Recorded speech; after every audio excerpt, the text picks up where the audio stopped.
بسم اللہ الرحمن الرحیم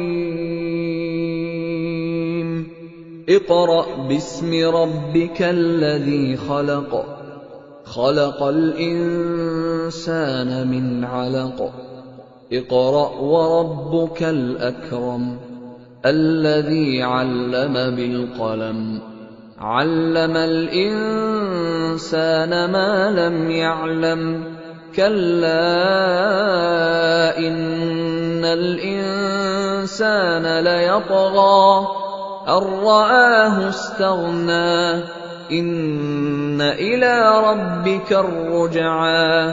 اے نبی صلی اللہ علیہ وآلہ وسلم، اپنے پروردگار کا نام لے کر پڑھو جس نے تمام کائنات کو پیدا کیا، جس نے انسان کو خون کی پھٹکی سے بنایا۔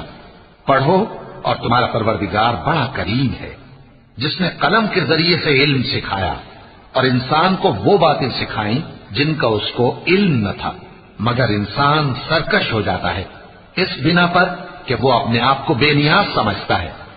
کچھ شک نہیں کہ سب کو تمہارے پروردگار ہی کی طرف لوٹ کر جانا ہے۔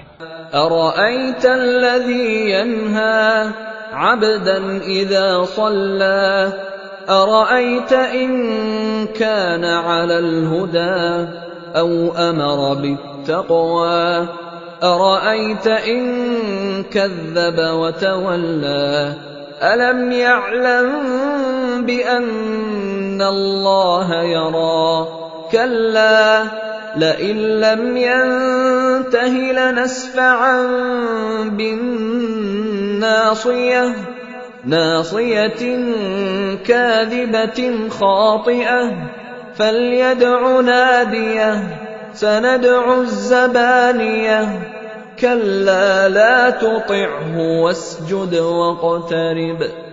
کیا تم نے اس شخص کو دیکھا جو منع کرتا ہے، یعنی ایک بندے کو جب وہ نماز پڑھنے لگتا ہے؟ بھلا دیکھو تو اگر یہ راہ راست پر ہو یا پرہیزگاری کا حکم کرے تو منع کرنا کیسا؟ تو اس کا انجام کیا ہوگا؟ ذرا دیکھو تو اگر اس نے دین حق کو جھٹلایا اور اس سے منہ موڑا، کیا اس کو معلوم نہیں کہ اللہ دیکھ رہا ہے؟ دیکھو اگر وہ باز نہ آئے گا تو ہم اس کی پیشانی کے بال پکڑ کر گھسیٹیں گے، یعنی اس جھوٹے خطا کار کی پیشانی کے بال، تو وہ اپنے یاران مجلس کو بلا لے، ہم بھی دوزخ کے فرشتوں کو بلائیں گے۔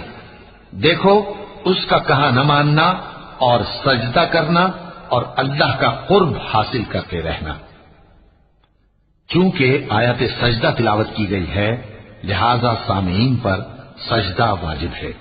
صدق اللہ العظیم۔